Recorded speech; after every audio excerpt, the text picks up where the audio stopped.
ਜੀ ਮਿੱਤਰ ਪਿਆਰਿਓ, ਕੀ ਹਾਲ ਹੈ? ਠੀਕ ਠਾਕ ਹੋ? ਅੱਜ ਦਾ ਸਾਡਾ ਮੁੱਦਾ ਬੜਾ ਗੰਭੀਰ ਜਿਹਾ ਹੈ।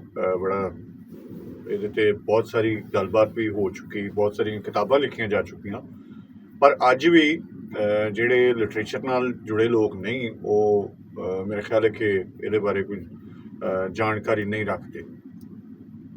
ਸਾਡਾ ਜਿਹੜਾ ਰਸਮੁਲ ਖਾਤੇ, ਸਾਡੀ ਲਿਪੀ ਜਿਹੜੀ ਹੈ ਲਹਿੰਦੇ ਪੰਜਾਬ ਦੀ, ਉਹ ਸ਼ਾਹਮੁਖੀ ਹੈ।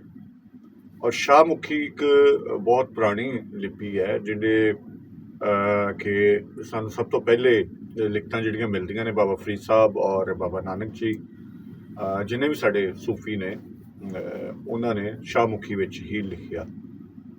ਪਰ ਸਾਨੂੰ ਪੰਜਾਬੀ ਜ਼ੁਬਾਨ ਬਹੁਤ ਸਾਰੀਆਂ ਲਿਪੀਆਂ ਵਿੱਚ ਲਿਖੀ ਹੋਈ ਮਿਲਦੀ ਹੈ, ਲਿਖਤੀ ਰੂਪ ਦੇ ਵਿੱਚ।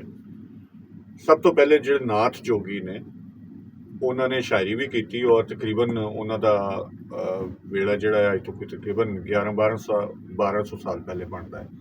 ਯਾਨੀ ਕਿ 12 ਸਦੀਆਂ ਪਹਿਲੇ ਨਾਥ ਜੋਗੀ ਦੇਵਨਾਗਰੀ 'ਚ ਲਿਖਦੇ ਸਨ ਪੰਜਾਬੀ। ਦੇਵਨਾਗਰੀ ਸਕ੍ਰਿਪਟ ਵੀ ਤਕਰੀਬਨ ਓਨਾ ਹੀ ਪੁਰਾਣਾ ਹੈ ਜਿੰਨੀ ਕਿ ਸ਼ਾਹਮੁਖੀ ਹੈ।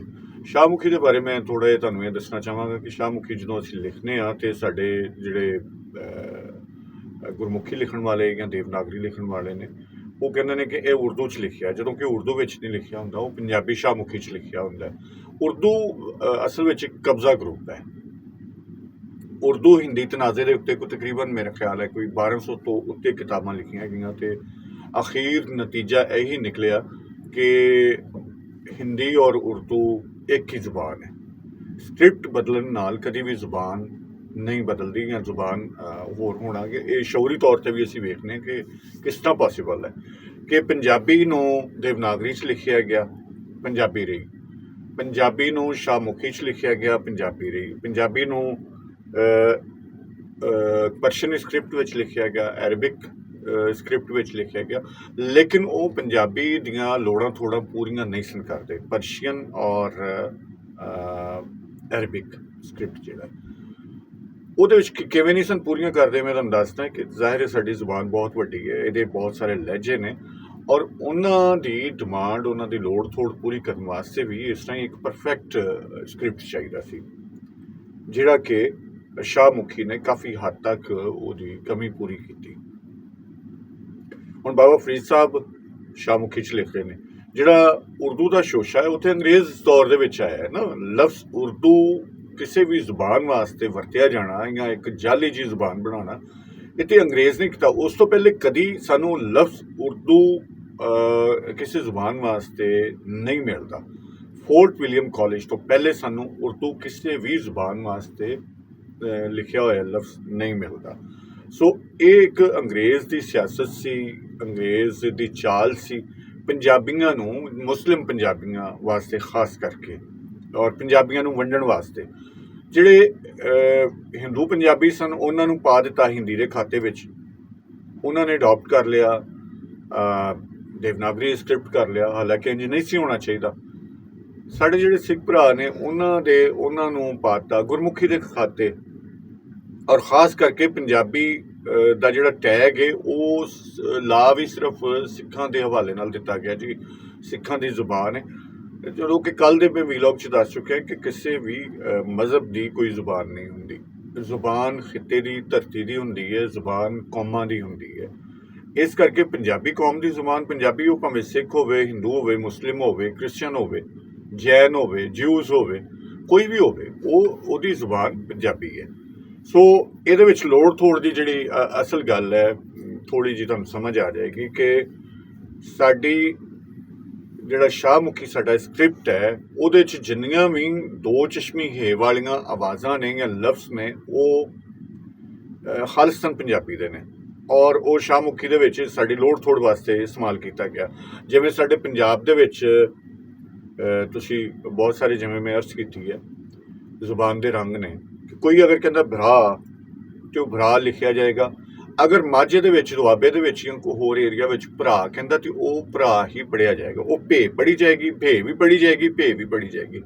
ਹੁਣ ਝੋਟਾ ਤੇ ਝੋਟਾ, ਉਹ ਜਿਹੜਾ ਜੀਮ ਤੇ ਦੋ ਚਸ਼ਮੀ ਹੇ ਵੇ, ਉਹਦੇ ਨਾਲ ਇਹ ਦੋਵੇਂ ਆਵਾਜ਼ਾਂ ਪਰਫੈਕਟਲੀ ਨਿਕਲਦੀਆਂ ਨੇ।